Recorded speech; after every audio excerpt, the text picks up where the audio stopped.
Assalamualaikum warahmatullahi wabarakatuh.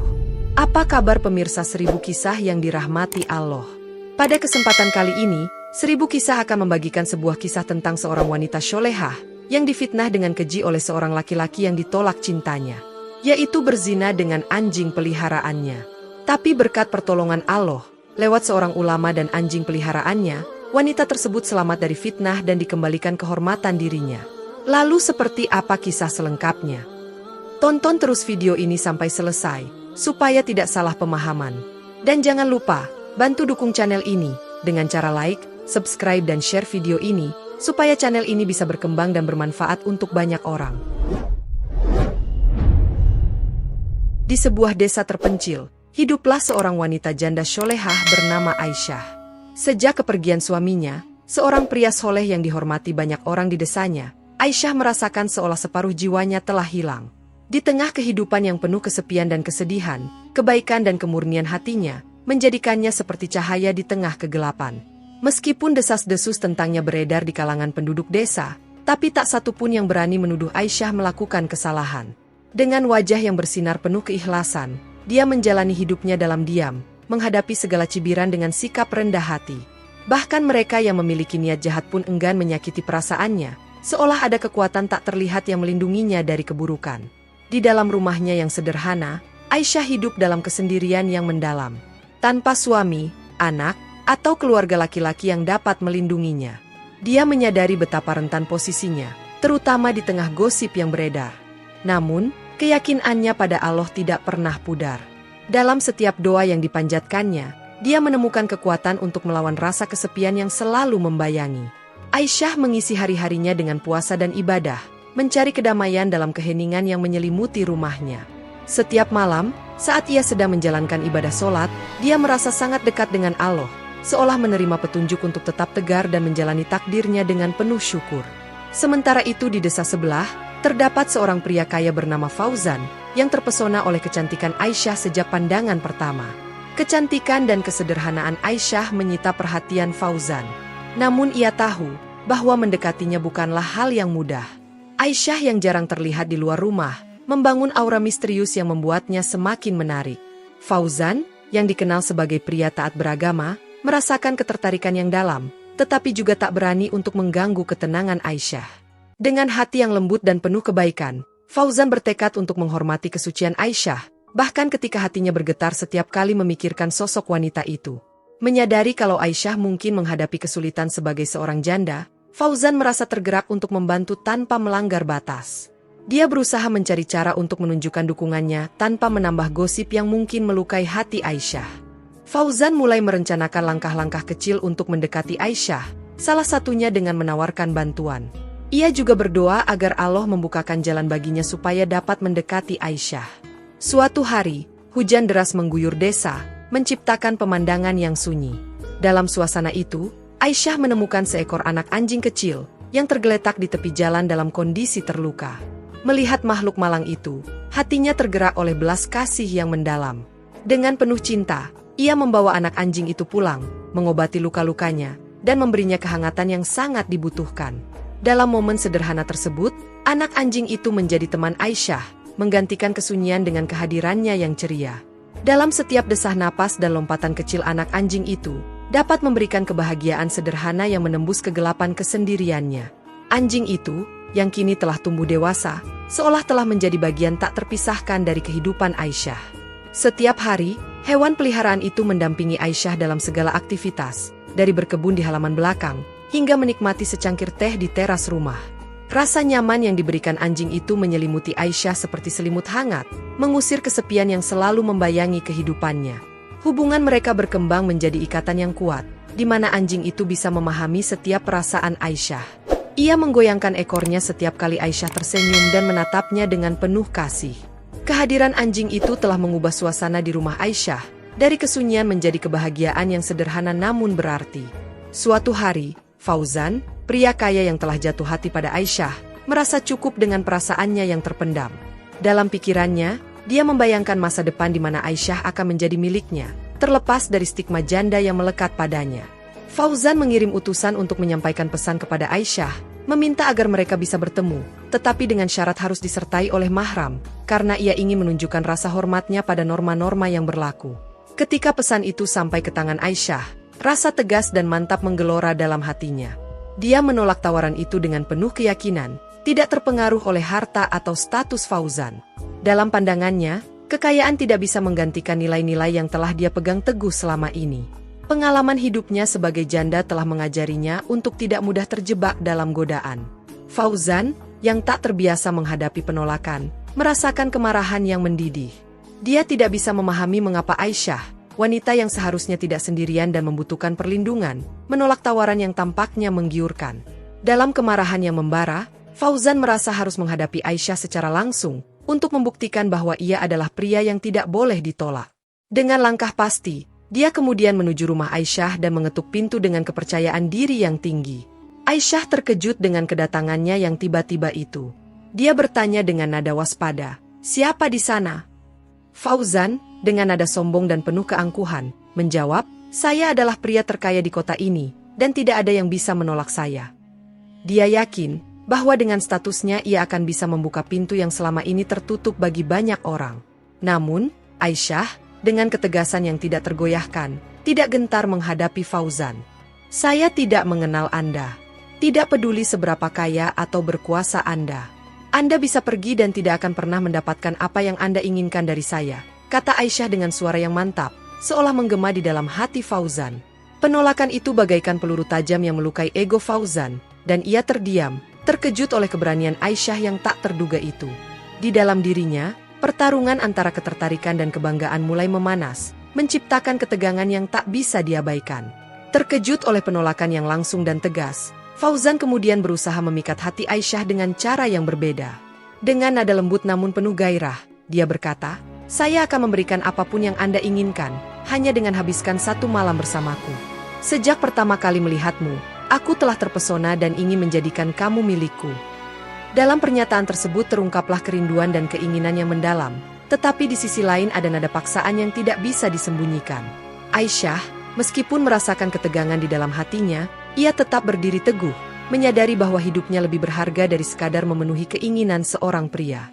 Aisyah tak terpengaruh oleh kata-kata Fauzan yang penuh hasrat dan paksaan. Ia menjawab dengan tegas, "Apa hubungan saya dengan Anda? Saya bahkan tidak mengenal Anda, dan Anda berbicara tentang hal-hal yang tidak pantas." Suaranya tegas, mencerminkan keyakinan dan harga dirinya yang tak tergoyahkan. "Jika Anda benar-benar pria yang baik, maka menikahlah dengan saya. Tapi saya tahu, Anda tidak bisa, karena Anda sudah memiliki 4 istri, dan mereka pasti tidak akan menerima saya." Aisyah merasa marah sekaligus kasihan, menyadari bahwa Fauzan hanya melihatnya sebagai objek kepuasan, bukan sebagai wanita dengan kehormatan. Fauzan terkejut oleh penolakan Aisyah yang jelas dan lugas. "Apakah Anda tidak malu meminta pernikahan? Saya hanya ingin menjadikan Anda kekasih saya, bukan istri," ujarnya dengan nada menantang. Dia berusaha merendahkan Aisyah, percaya bahwa kekayaannya akan membuatnya tak tertandingi. "Anda tidak akan menemukan pria lain sebaik saya, bahkan yang melebihi dengan kekayaan saya," dia menambahkan, berusaha menanamkan keraguan dalam hati Aisyah. Namun, setiap kata yang keluar dari mulutnya hanya menambah jarak di antara mereka. Dengan marah, Aisyah menjawab, "Anda tidak lebih baik dari iblis. Pergi dan tinggalkan saya sendiri. Saya tidak akan pernah menjadi milik Anda, tidak sebagai istri maupun simpanan." Kalimat itu seperti petir di siang bolong, menghancurkan harapan Fauzan. Aisyah berdiri tegak, keberaniannya berapi-api, menegaskan bahwa tidak ada kekuasaan atau kekayaan yang bisa memaksanya untuk tunduk. Fauzan tertegun, menyadari bahwa meskipun dia memiliki segalanya, tidak ada satupun yang bisa mengubah ketetapan hati wanita di hadapannya.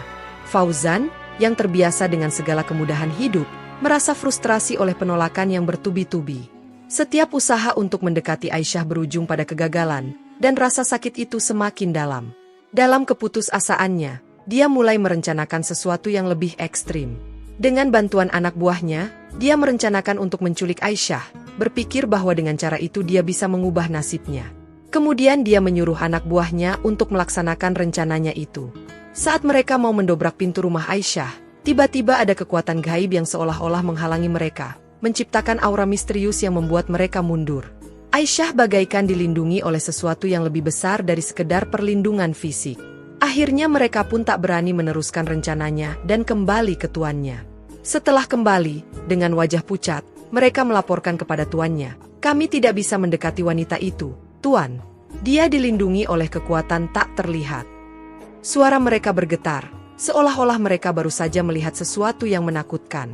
"Kami merasa seperti ada yang menjemput dan membuang kami. Kami tidak berani mencoba lagi." Lanjut mereka, dengan rasa takut yang masih menghantuinya. Fauzan mendengarkan laporan anak buahnya dengan penuh cemas. Jiwanya dipenuhi oleh rasa tidak percaya dan kemarahan. Bagaimana mungkin seorang wanita terjebak dalam kesendiriannya, mampu melawan begitu banyak kekuatan? Dalam keputusasaannya, Fauzan merasa terhina dan makin bingung.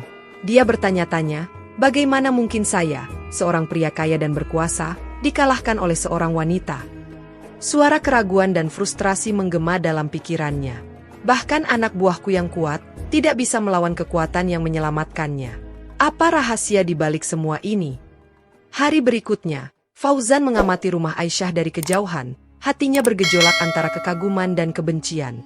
Rasa tak berdaya itu semakin mendorongnya untuk mencari cara lain untuk mencapai tujuannya. Fauzan kemudian menyusun rencana licik yang lebih kejam dan jahat. Dia bersekongkol dengan 3 pria kaya lainnya, mengundang mereka untuk bergabung dalam rencananya. "Lihat, ada wanita cantik yang tinggal di sini, dan saya ingin memilikinya," katanya dengan nada penuh tipu daya. "Tapi dia tidak mau masuk dalam cengkeramanku. Saya telah mencoba mengirim anak buah saya untuk membujuknya, tetapi tidak berhasil." Dia mengajak mereka untuk berkolaborasi dalam rencananya, dengan harapan bahwa bersama-sama mereka bisa menjatuhkan wanita yang dengan angkuh menolak kekuasaan dan kekayaannya. Pria-pria itu, yang tertarik pada kecantikan Aisyah yang murni, segera setuju untuk membantu Fauzan dalam rencana jahatnya. Mereka merasa terhina oleh penolakan Aisyah dan ingin membalas dendam dengan cara yang paling keji. "Kita akan menyebarkan fitnah tentang wanita itu," Fauzan berkata dengan suara yang penuh kebencian. "Dia telah menolak kita semua, dan sekarang dia harus membayar harga." Dalam bayangan mereka, Aisyah adalah sosok yang pantas dihancurkan, dan setiap rencana untuk merusak reputasinya menjadi tujuan utama mereka, tanpa memikirkan konsekuensi dari tindakan kejam tersebut. Tanpa ragu, mereka mulai menyebarkan gosip dan fitnah yang merusak di seluruh desa, menuduh Aisyah melakukan hal-hal yang tidak pantas. Aisyah, dengan jiwa yang bersih dan murni, segera menyadari ada niat jahat yang bersembunyi di balik senyum dan kata-kata manis dari warga desa. Dia berusaha melindungi dirinya dengan kesabaran, tetapi fitnah itu menyebar bagaikan api liar, menjalar ke setiap sudut desa dengan cepat. Dengan berani, Fauzan dan kawan-kawannya mulai menuduh Aisyah berzina dengan anjing peliharaannya. Sebuah tuduhan keji yang sama sekali tidak mencerminkan kebaikan hati dan karakter Aisyah yang sesungguhnya. Terpojok oleh berbagai tuduhan yang terus mengalir, Aisyah tetap tegar di rumahnya. Dia menghadapi segala bentuk cemoohan dengan sabar, berusaha untuk tidak membiarkan rasa sakit menghancurkan semangatnya. Namun, tidak ada yang bisa menghentikan batu-batu yang dilemparkan ke arah rumahnya, sebagai simbol penghinaan dan kemarahan yang ditujukan kepadanya. Dalam keheningan malam, Aisyah mulai merasakan bangga dengan diri sendiri. Dia tahu bahwa kebenaran akan selalu bersinar meski gelapnya kebohongan berusaha menutupinya. Fitnah itu terus menyebar luas di seluruh desa, hingga para wanita pun mulai mempercayainya. Mereka menggoda dan bertanya-tanya, mengapa Aisyah tidak sekalian menikahi anjing peliharaannya, dengan nada menyeretkan hubungan yang tidak pantas. Aisyah, yang dulunya dikenal karena kebaikan dan pengabdiannya kepada sesama, kini menjadi bahan gosip dan cemoohan yang tidak adil. Ketidakadilan ini mengguncang hati Aisyah, tetapi dia berusaha menahan air mata, menyadari bahwa semua ini adalah ujian dari Allah yang harus dihadapinya dengan sabar. Anjing Aisyah, yang menjadi saksi bisu dari semua kejadian ini, merasakan kesakitan dan ketidakadilan yang dialami tuannya. Dengan tatapan mata yang penuh kesedihan, ia seolah berteriak ingin melawan ketidakadilan yang menimpa wanita suci itu. Setiap kali Aisyah berlari untuk menghiburnya, anjing itu dapat merasakan betapa berat beban yang ditanggung oleh jiwanya. Dalam keputusasaannya, Aisyah akhirnya mencapai batas kesabaran dan keteguhannya. Dengan hati yang penuh kesedihan, dia berdoa kepada Allah, memohon agar keadilan segera ditegakkan. "Ya Allah, ya Karim," ia merintih. "Aku telah bersabar dan tetap bersyukur kepadamu. Aku tidak pernah membangkang, tetapi sekarang aku dituduh melakukan hal-hal yang tidak pantas." Air mata mengalir di pipinya, menciptakan aliran harapan di tengah kehampaan yang mengelilinginya. Aku memelihara anjing ini, seperti anakku sendiri, dan sekarang aku dituduh melakukan zina dengan makhluk ciptaanmu ini. Kirimkanlah seseorang yang dapat melakukan keadilan, dan membuktikan kenyataan yang sebenarnya. Aisyah berdoa, menyerahkan segala bebannya kepada Allah. Doa Aisyah akhirnya dikabulkan oleh Allah. Pada malam itu juga, keempat pria jahat yang telah menyebarkan fitnah, berkumpul di rumah seorang ulama desa yang terkenal karena kebijaksanaannya. Mereka datang dengan penuh harap, membawa berita bohong yang telah mereka ciptakan. Berharap ulama itu akan mengambil keputusan yang menguntungkan mereka. Dalam bayangan mereka, sosok ulama yang dihormati itu akan menjadi alat untuk menyingkirkan Aisyah dari desa, sehingga mereka bisa hidup tanpa ancaman dari kebenaran yang diwakili oleh wanita itu. Kegelapan niat mereka menyelimuti malam, menciptakan suasana penuh ketegangan dan kebohongan. Salah satu pria, yang terlihat paling percaya diri, mengatakan, "Ada seorang ulama besar yang tinggal di sini. Dia adalah hamba Allah yang soleh dan adil. Dia membantu semua orang yang datang kepadanya." Dengan penuh keyakinan, dia melanjutkan, "Mari kita bawa wanita itu ke hadapannya, dan apapun keputusannya, kita akan menerimanya. Semoga dia memutuskan untuk mengusir wanita itu dari desa ini." Mereka saling bertukar tatapan, merencanakan masa depan yang bebas dari Aisyah, tanpa menyadari bahwa tindakan mereka bisa berujung pada kebohongan yang mengerikan. Dalam perjalanan ke rumah ulama, mereka membawa cerita palsu yang telah mereka buat tentang Aisyah, menuduhnya melakukan hal-hal yang tidak pantas, dan meminta ulama itu untuk menghukumnya. Suasana tegang mengelilingi mereka, seolah-olah setiap langkah mereka menuju keadilan yang dibelokkan. Dengan setiap kata yang mereka ucapkan, kebohongan semakin mendalam, menempatkan Aisyah dalam posisi yang lebih rentan. Di dalam hati mereka muncul harapan yang keliru, bahwa keadilan bisa dimanipulasi untuk memenuhi keinginan jahat mereka. Ulama itu, yang dikenal karena kebijaksanaannya dan keadilan yang tak tergoyahkan, merasakan ketidakbenaran dalam cerita yang dibawa oleh pria-pria itu.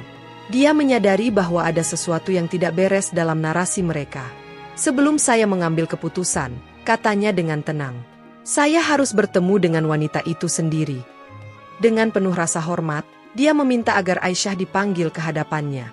Ulama itu ingin memastikan bahwa setiap keputusan yang diambil harus didasarkan pada kebenaran, bukan pada kebohongan yang dibangun di atas ketidakadilan. Ulama itu mengirim seseorang untuk memanggil Aisyah ke hadapannya. Aisyah yang merasa bingung dan merasa cemas dengan panggilan tersebut, bertanya kepada utusan, "Mengapa saya dipanggil?" Suara hatinya bergetar, tidak mengerti apa yang sedang terjadi.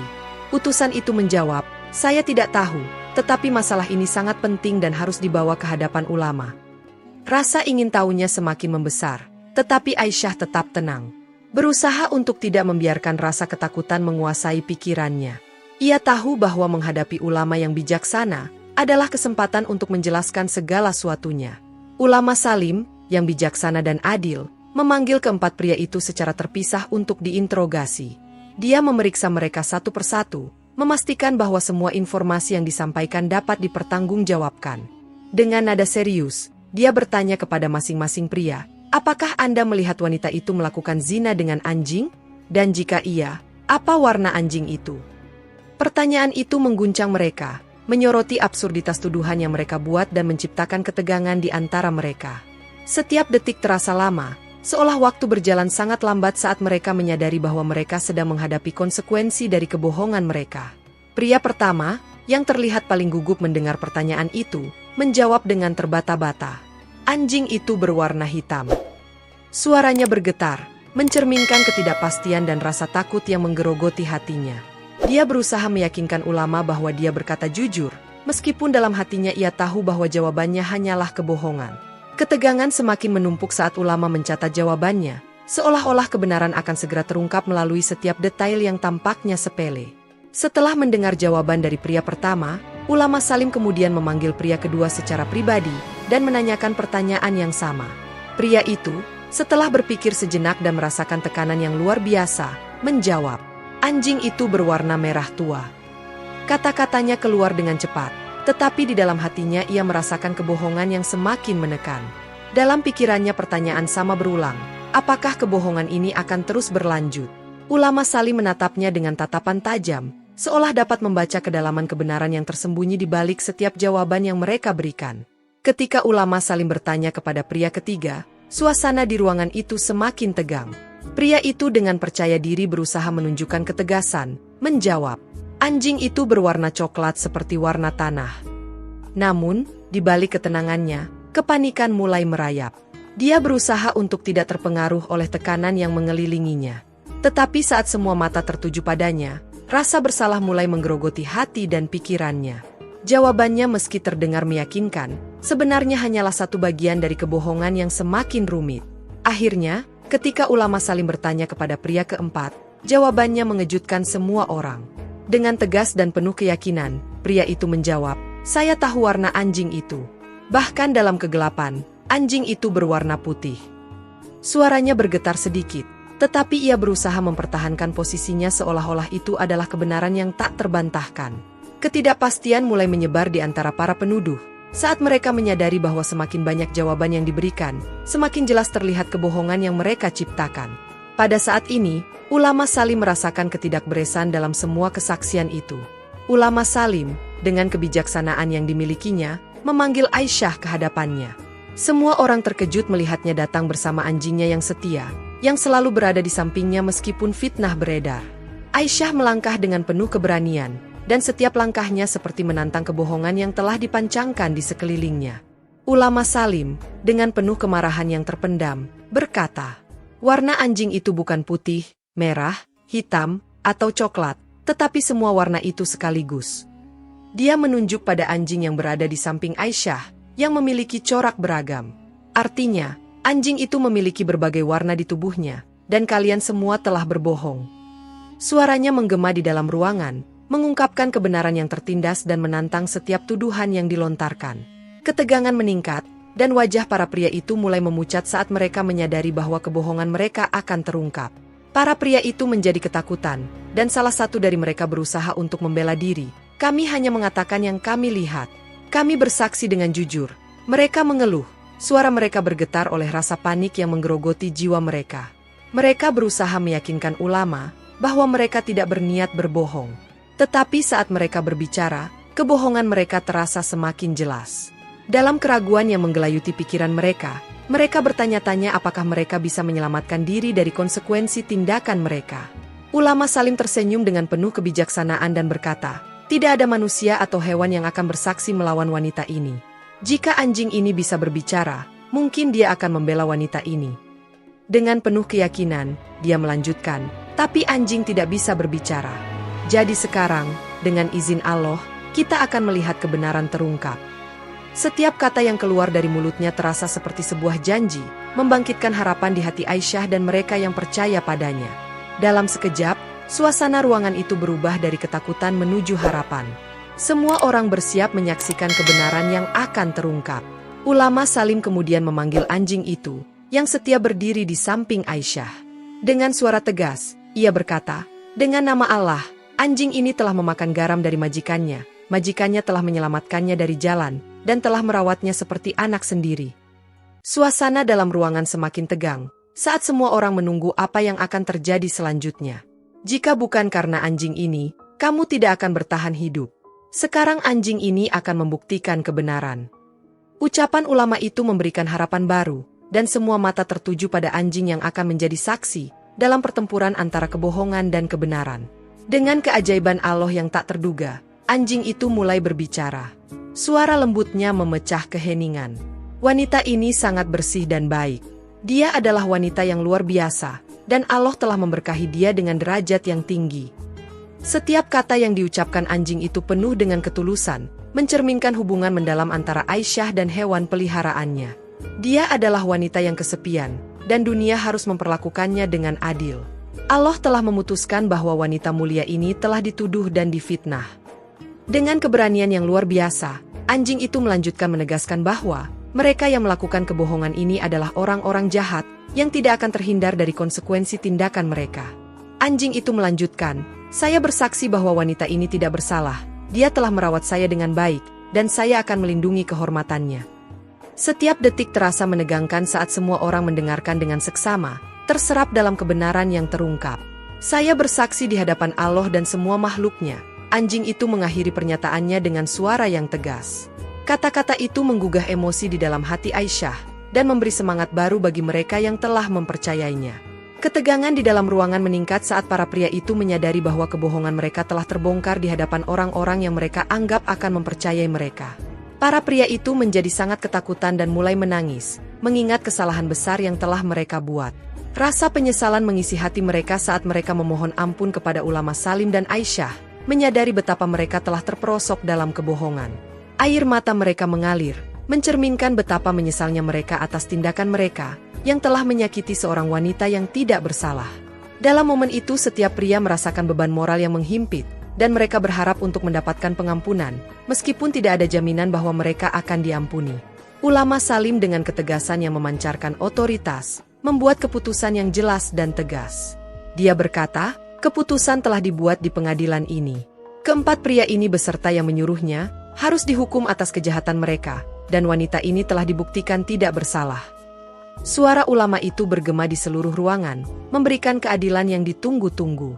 Mari kita belajar dari peristiwa ini, untuk tidak pernah lagi menyakiti orang yang tidak bersalah. Kata-kata itu menjadi titik balik. Semua orang dalam ruangan menyadari bahwa mereka harus bertindak dengan jujur.